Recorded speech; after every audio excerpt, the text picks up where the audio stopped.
Teachers in the province are talking again. Right now, I think will be the big question is not whether we get a tentative agreement, it's whether the teachers actually decide that they're going to go with it. A glimmer of hope a strike can be averted. Alberta's transgender policy. We're just people. We just want to live our lives. The government looks at using the notwithstanding clause. And the demand for services is growing. It is critical right now. The Centre for Families Who've Lost Children is expanding. CTV Calgary, local breaking news with Ian White. Good afternoon. There's now under 3 weeks to go before a possible province-wide teacher strike. But today, for Alberta parents, there's some reason for optimism. Tim Brooke joins us live with more. And Tim, things appear to be trending in the right direction. Yes, Ian. Unfortunately, we can't tell parents tonight that a deal has been reached, but we can tell parents tonight that the Alberta government and the teachers union are at least back at the bargaining table. Now, neither side spoke with media today, which typically is a pretty good sign that a more focused effort is being paid to those internal conversations. Now, we're told the government of Alberta presented a new deal to the Teachers Association this morning. That comes after a week which saw the two sides drift apart. Some posturing happened through public advertisements, and a labor relations board had to examine this back and forth. We now know there are 3 outstanding bargaining issues: the timing of the implementation of the pay grid, an annual allowance for the longest-serving teachers, and COVID-19 vaccination coverage for educators. Experts tell us it's a positive sign that wages and class sizes are not on that list, though neither side will tell us if they've agreed on those issues. Often you see this kind of flurry of activity in the lead up to a labor dispute as the parties start to recognize, oh, this is real, this might happen, and they kind of, it kind of focuses their attention. Right now, I think will be the big question is not whether we get a tentative agreement, it's whether the teachers actually decide that they're going to go with it, or if they're going to make their leadership go back to the table and get more. The union, which represents about 51,000 teachers here in our province, has said it'll hit picket lines as soon as October 6th, Ian, if a deal cannot be reached. Thank you, Tim. The Alberta government is preparing to invoke the notwithstanding clause on 3 controversial laws impacting transgender people. That's according to a leaked internal memo from Alberta's Justice Department, which was obtained by the Canadian press. The document shows Premier Danielle Smith's UCP government is exploring ways to protect legislation which includes restricting youth access to puberty blockers, requiring parental consent for name and pronoun changes at schools, and barring transgender girls from playing in female sports. The notwithstanding clause allows provinces to pass laws even if they violate certain charter rights. LGBTQ advocates say using it would be devastating for youths and their families. I think it also sets a really dangerous precedent for all Albertans to know that based on the feelings, the ideology of the government, that at any time, any of our rights are now subject to being taken away. We're just people. We just want to live our lives, and we just want youth to be able to flourish. Alberta Justice says it will continue to vigorously protect the safety and well-being of children and use the notwithstanding clause if it deems necessary. Cabinet is expected to consider the proposal on October 21st, shortly before the legislature reconvenes. A man from Irricana has died after a rollover this afternoon. It happened around 2 p.m. on Township Road 270, east of the Airdrie Airport. It appears the driver was ejected from the vehicle. RCMP say the 27-year-old was declared dead at the scene. The investigation into what caused the crash is still ongoing. The road was closed for a couple of hours, but has since reopened. A stabbing early this morning near a shisha lounge downtown. Just before 2:30, the victim was found in the 800 block of 8th Avenue Southwest. Police say the man in his 20s was taken to hospital with non-life-threatening injuries. The investigation continues. And police are looking for witnesses and dash cam footage from a distraction theft in Sunridge. It happened around noon on September 13th in the parking lot of Parts Source. Police say a man was in his vehicle when another man knocked on his window and a woman got in the passenger side. She distracted him by putting a necklace on him, then stole the gold necklace around his neck. Police would like to hear from anyone with information about this crime. The City of Calgary has unveiled details of how the municipal election will be run, and voters will notice several significant changes. The province does not allow electronic vote tabulators anymore, so ballots will be hand counted. The city put the media through a practice ballot counting exercise to demonstrate the slower process. Instead of voting for mayor, council, and school trustees all on one page like we did in 2021, you will get separate ballots for each race. The city has also bought hundreds of carts that will be used to deliver and store all election materials at polling stations. They will be secure and GPS tracked. The changes mean the election budget is about $12 million, up from $8.4 million in 2021. I'd say they're quite significant. Everything from having to increase the amount of voting stations, we're increasing them to 261. That is an approximate 40% increase over what we had in 2021 election. From there, moving on to the number of election workers, we are looking to hire approximately 4,500 election workers. And of course, all of our processes are changing as well. And results will come in slower than usual. We should know the bulk of mayoral results on election night, October 20th. But councillor and school board votes will not be fully counted until the next day. Okay, Danielle, I think we've just been so lucky. Sunshine day after day after day. Pretty spoiled. Yeah. And even the rainfall that's in the forecast should mainly fall in the overnight hours on Sunday night. So that means lots of sunshine and lots of heat, even as we kick off fall. Fall officially begins on Monday, and it won't feel like fall. It won't feel like fall for the entire first full week of fall, and I'll show you that long range in just a little bit. Right now we're sitting at 22 degrees. You can see the haze from the live shot there. We're at 4, so moderate on that air quality health index, and we'll bounce between moderate and low over these next 24 hours. And this is your 24-hour forecast brought to you by Fifth Avenue Volkswagen, where you can win your ride. See dealer for details or visit fifthavvw.com. And as you can see, for tomorrow, nothing but sun as a little ridge of high pressure builds in, and a high of 28 degrees, so hotter than today. More details coming up, Ian. Thanks, Danielle. He had a serious injury when he was a teenager, but now he's running across Canada. Still to come, the message he hopes we all take from his example.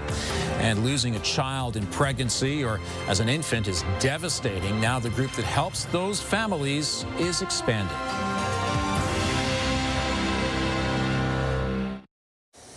A Calgary driver who pleaded guilty has been given a 6-month jail sentence for a hit and run.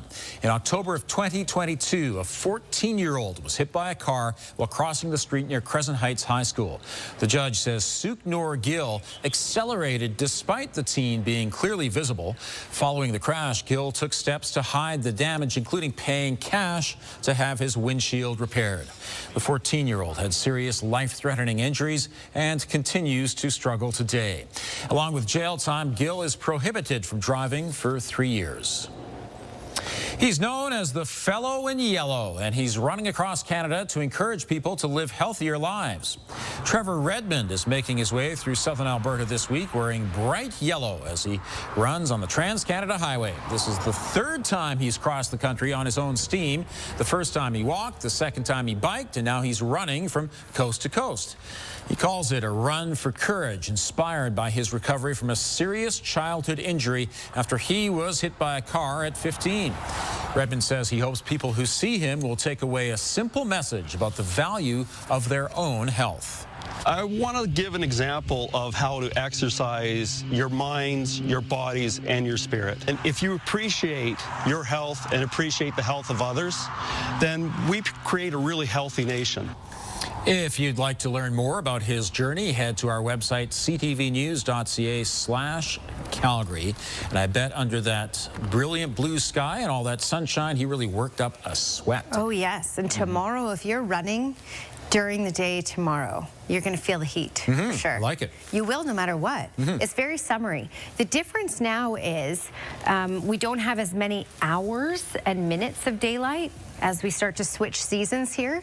So we get more relief at night, so it doesn't get too excessively hot for too much of a long time. All right, so temperatures right now in Calgary, we're not hot in Calgary, but we're toasty. 22 degrees is the current temperature at this point. A normal daytime high for this time of year in the city is 17 degrees. So we're above normal, and we'll get much hotter than this for tomorrow. We'll get closer to what Medicine Hat has today.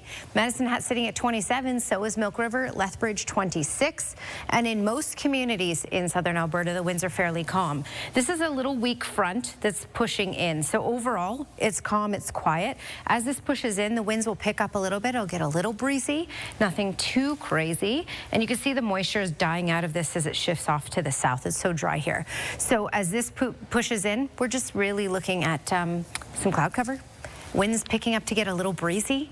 That's really over these next 2 hours or so, and then nothing at all. So for tomorrow, a ridge of high pressure builds back in. This is a one-day ridge that will be in for Saturday. This will give us lots of sunshine, stability, and our temperatures will climb close to the 30-degree mark in the city for tomorrow. And then this upper level low spins very close to us by Sunday. Now on Sunday, we'll see increasing clouds because of this, and we have the chance of some rain, 1 to 3 millimeters later on Sunday. Most of that, though, should fall Sunday night and through Monday morning. But you can see how this upper level steers what actually happens at the surface. So looking at the future cast here, when we look at this front moving through, we're just looking at a little bit of cloud cover for these next couple hours. Winds a little breezy. And then for Sunday, starting the day off with some sunshine, and then there's that system that's allowed to move in because we'll have that upper level low. And we are looking at a small chance of showers in the city on Sunday in the afternoon, better chance up the QE2. And then Sunday night is when this will pick up and could be quite intense for a short period of time, which is why we're looking at 1 to 3 millimeters Sunday night in the city. 28 degrees is our high for tomorrow with a whole lot of sunshine. 23 degrees for Sunday, mainly cloudy, especially in the afternoon, with some nighttime showers. And then for Monday, it clears out. That's the first official day of fall. You're looking at 21 degrees to kick off the season.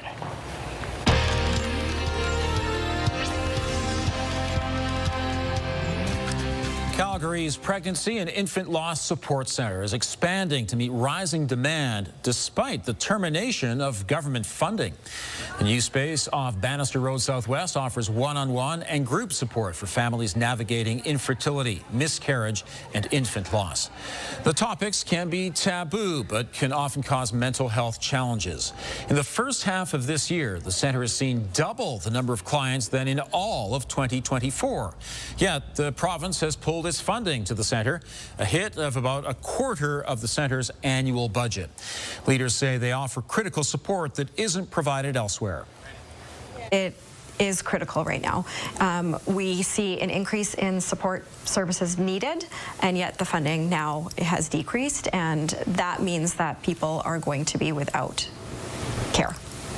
The Pregnancy and Infant Loss Centre is the only non-profit charity in Canada specifically dedicated to that cause. It supports families from around the world at no cost. The National Music Centre is an incubator of new music. You say you feel my dark and lonely pain to wake up and do it all again. Still to come, a member of a program for Indigenous musicians tells us what she's learning from her time there this week. It's only for your gain. And I'm so tired of you.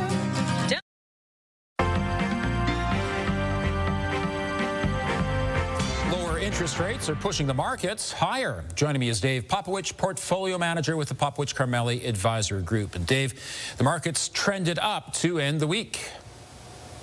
Yeah, hi, Ian. I think you nailed it. There was a bit of something for almost everybody this week when you think about this. Now, we had the Bank of Canada cutting interest rates by 25 basis points. And that's, of course, important if you have variable debt. We are likely to see that go down in the not too distant future as the banks respond to that. If you're rolling over debt, of course, we would expect that to be rolled over at perhaps a lower rate if you financed it in the last couple of years. So that's a good news story there. If you're a cash holder from an investment perspective, not good news, because the amount obviously being paid on cash is going down. But bonds will respond positively with lower interest rates, and you saw risk assets, things like stocks, responding positively as well. And we did have the TSX finishing at an all-time high. But of course, globally, the most important decision was the U.S. Fed's decision to also cut interest rates by a quarter point. But more importantly, the market over the last couple of days has decided that the Fed is really an interest reduction cycle, not just a one and done. And that did allow global equity markets to push higher. Okay, so with this week behind us, what are you looking ahead to next week? Well, the market will be interested in a couple things for sure. The U.S. Federal Reserve's policy update, so we want to see what they were talking about, and we're going to get Canadian GDP data. Always important to see how the country is doing, given that last quarter we had a pretty miserable GDP reading. All right, Dave, thanks very much. Bye, and have a great weekend. Disability advocates are at McDougall Centre right now protesting the UCP government's overhaul of disability support. The province is changing AISH, its current income program for the severely handicapped. In July, tens of thousands of people will shift to their new disability assistance program, ADAP. Advocacy groups say it slashes monthly payments by $200 and cuts allowable work earnings by more than half. Advocates at today's rally say it will push many disabled Albertans even further below the poverty line. We're in a housing crisis here, and food is not that affordable right now, and many AISH recipients have out-of-pocket medical, so that extra $200 would have been really helpful. All I feel is anxiety and pain, and it has been so bad the past 6 months, even just applying for the disability. The province says the new program allows Albertans with disabilities to pursue fulfilling job opportunities while continuing to receive the supports they need. Alberta's teachers and the province's bargaining committee returned to the negotiating table today. Here's Tara Nelson with a look ahead to CTV News at 6. Hi, Ian. There are some signs the two sides may be inching closer to an agreement, but there are still at least 3 issues still outstanding. Coming up at 6, how parents are feeling about the approaching strike deadline. Also ahead, virtual banking is growing in popularity in Canada. Coming up, how that trend is turning into a job creator here in Calgary. We'll explain at 6. Ian. Thanks, Tara. Dead bodies, they fall, multicultural. I thought it was a nightmare, but I can start off. Raven Reed is one of 7 Indigenous artists involved in the National Music Centre's Osotokino Music Incubator program this week. Reed's music is raw and frank, reflecting her feelings on being part of the 60s Scoop, a policy that saw Indigenous kids taken from their families and raised by white families. And joining me from the National Music Centre is Raven Reed. It's great to see you there. Thank you. So what do you hope to gain from this experience this week at the National Music Centre? Well, there's a whole business side to the music industry, and as a musician and somebody who likes to know everything about everything, I'm here to learn about all the business part of being an artist. And on top of that, there are so many other Indigenous artists from across Canada here. I imagine it's a wonderful opportunity for networking and perhaps even working together at some point. Yes, I'm fortunate enough to meet Kaylee Cardinal and Lacey Hill and some of the other artists here. It's an incredible experience thus far. Now, Raven, tell us about your background. You were part of the 60s Scoop, and I understand you don't like the name of that because it sounds almost lighthearted, but it obviously wasn't. You were taken from an Indigenous family and sent to a white family. Tell us about that. Yeah, when I was about 4 years old, through the AIM program, which is what it was coined by the government, Adopt an Indian Métis Child, I was taken from my family, stolen by the RCMP officers and social workers at the time, and put into a children's group home. And then from there, we were sort of everybody was adopted out to different families, and I was adopted with my sister, my younger sister. To see my extended interview with Raven Reed, visit ctvnews.ca/Calgary. Pumpkins After Dark is back for another year.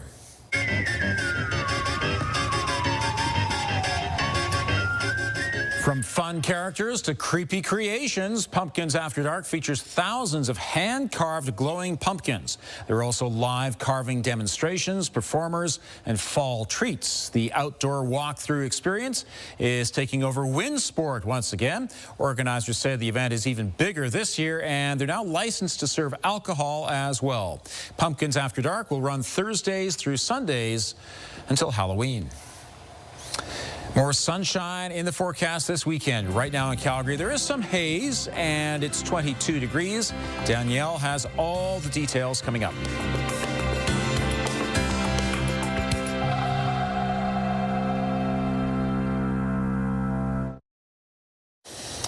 You know, when you talk about 28 degrees tomorrow, that's like the weather you get during Stampede Week. Right. Yeah. And we might as well end the summer off at 28 degrees. Friday is the last official weekday of summer. Today, yeah. And we're looking at 22 for today. But for the last weekend of summer, yes, a high 28 is expected. So we're not record-breaking, but we're close enough tomorrow. There you go. There's your 28. Nothing but sun. And we'll have some more cloud cover on Sunday. That will increase in the afternoon. And then Sunday afternoon, small chance of an isolated shower, but widespread rainfall Sunday night, 1 to 3 millimeters possible. We'll be a little cooler that day as well because we won't see as much sunshine. And then first official day of fall, 21 degrees. Monday, mainly sunny skies. What a nice way to kick off the season. Thank you, Danielle. The Calgary International Film Festival will present the world premiere this weekend of a film that celebrates rail travel.